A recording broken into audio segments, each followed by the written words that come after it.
Salut à tous, aujourd'hui la vidéo pourrait paraître assez dérisoire mais en réalité elle peut être en tout cas assez dramatique sur certains points. Bon, l'idée c'est pas de vous faire flipper complètement, c'est juste de vous alerter sur des dangers potentiels. Moi je mets mes enfants dans les structures gonflables, mais je crois qu'il est important de savoir que ça peut être aussi une activité à risque. Alors bien sûr les événements que je vais citer sont des événements isolés, mais à la fin de la vidéo je vous dirai les choses que nous-mêmes on a pu constater en utilisant les structures gonflables. Là on est en 2019.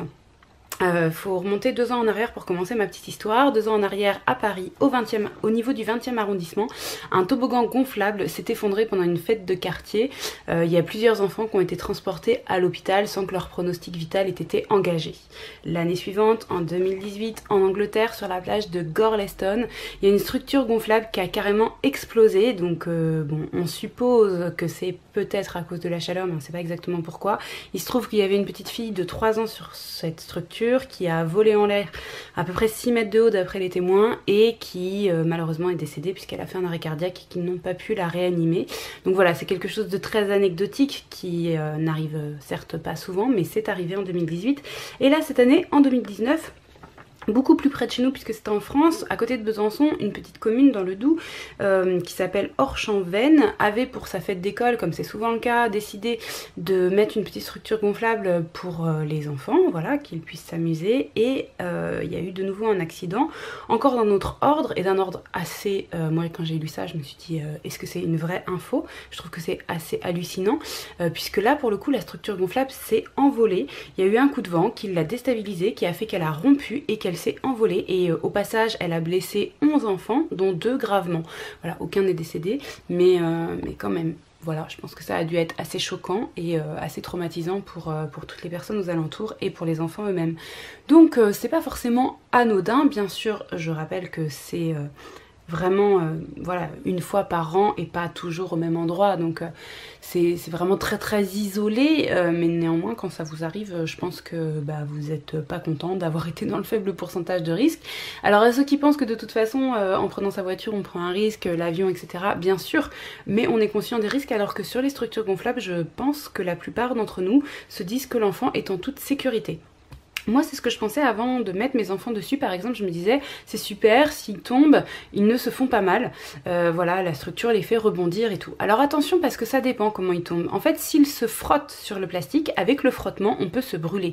Et j'en sais quelque chose puisque c'est exactement ce qui m'est arrivé il y a pas très longtemps quand je vous ai dit que je m'étais blessée au bras. En réalité c'était une brûlure par frottement et je vous assure qu'une brûlure, quelle qu'elle soit, que ce soit par chaleur ou par frottement, ça peut faire extrêmement mal. Donc attention à la brûlure par frottement et aussi attention à la brûlure par chaleur. Sur une structure gonflable exposée au soleil, la température peut devenir hyper importante. Et nous par exemple on a fait l'expérience à un moment avec Enzo, alors qu'il avait peut-être 2 ans, de payer un parc d'attractions exprès pour les structures gonflables. Donc on trouvait ça génial de l'extérieur parce qu'il y en avait partout, sauf que en fait on s'est pas rendu compte, c'est Enzo qui nous l'a dit. Il avait peut-être plutôt 3 ans d'ailleurs. Et il est monté sur les structures et en fait rapidement il est redescendu en disant non mais en fait c'est trop chaud, je peux pas jouer, j'ai pas envie de jouer là, c'est trop chaud.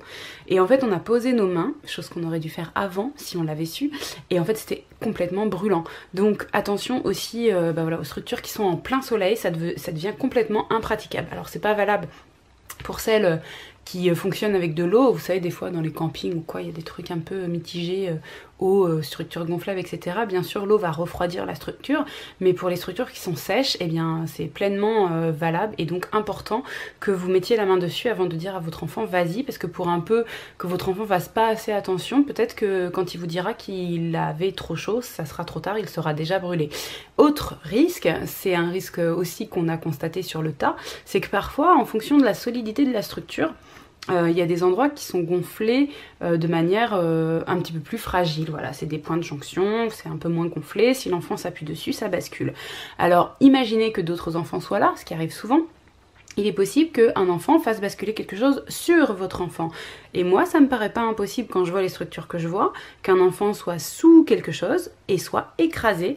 Donc, pourquoi pas soit un risque de peur juste, soit un risque d'étouffement si l'enfant reste coincé dessous parce que personne n'a remarqué qu'il était là.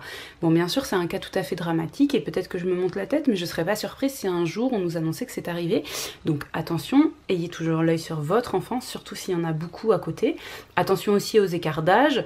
Nous on respecte pas spécialement les âges recommandés de quoi que ce soit, donc dans les structures gonflables c'est pareil. Par contre on va faire attention, si jamais il y a une structure recommandée pour les plus de 5 ans et qu'on voit que dessus c'est que des enfants de 8 ans, on va pas mettre Jonas qui a 2 ans, parce que Jonas qui a 2 ans à côté d'enfants de 8 ans, on sait que potentiellement ils vont pas à la même vitesse et qu'un coup peut vite arriver. C'est le cas de figure suivant dont je voulais vous parler, c'est le coup. C'est-à-dire que les enfants, ok, quand ils tombent sur la structure, c'est moelleux, ça rebondit, etc. Mais s'ils tombent entre eux, s'ils se cognent entre eux, et ben là ils peuvent se faire mal, et ça on l'a vu plein de fois, le coup de boule, le coup de coude, enfin voilà, ça quand ils sont très nombreux, je pense que c'est vraiment très fréquent, donc l'idéal c'est de pas mettre votre enfant s'il y a déjà beaucoup d'enfants dessus. De toute façon normalement c'est réglementé, mais il y a plein d'endroits où il y a personne qui surveille et où il peut y avoir trop d'enfants facilement. Et puis je vais vous dire une dernière chose qui peut se passer, qu'on a vu aussi arriver, alors ça c'est sans doute de notre faute. À l'entrée, il y a un espace en fait à l'entrée de la structure où on n'est pas encore vraiment dans la structure. C'est gonflé, mais c'est pas protégé sur les côtés, etc. Il y a peut-être 2 mètres quoi de structure gonflable, c'est le début. Et en fait, si votre enfant veut pas trop aller dans le fond, qu'il veut pas s'éloigner de vous et qu'il sautille un petit peu sur le bord là, et ben il faut savoir que c'est très instable et que rapidement en fait il peut basculer juste à côté. Alors la plupart du temps, juste à côté, c'est des tapis en mousse. Je pense que c'est réfléchi, hein, c'est pas au hasard, c'est justement parce qu'ils savent qu'il y a des enfants qui chutent. Ben je vous confirme qu'il y a des enfants qui chutent et qu'au final la hauteur elle peut être quand même assez importante, elle peut être on va dire de 1 mètre et quelques, et que quand un enfant chute de cette hauteur là, et ben parfois ça peut être désagréable en fonction de la façon dont il tombe. Voilà, j'espère que j'ai pas trop pourri l'ambiance parce qu'on est en été, vous avez envie de soleil et de légèreté, mais si toutefois vous voyez des structures gonflables dans vos alentours, pardon, et bien je voulais que vous ayez cette petite roue qui tourne là-haut qui dit attention, je vais quand même surveiller mon enfant, tout ceci dans le but qu'il n'arrive rien à vos enfants bien entendu. Donc j'espère que ça vous inspire comme d'habitude. N'oubliez pas de me mettre mon petit pouce, de partager, de commenter, d'éventuellement raconter vos expériences, j'espère pas trop mauvaises, mais vos expériences qui permettront d'illustrer tout ce que je dis là. Et puis quant à moi, je vous retrouve lundi prochain dans une prochaine vidéo.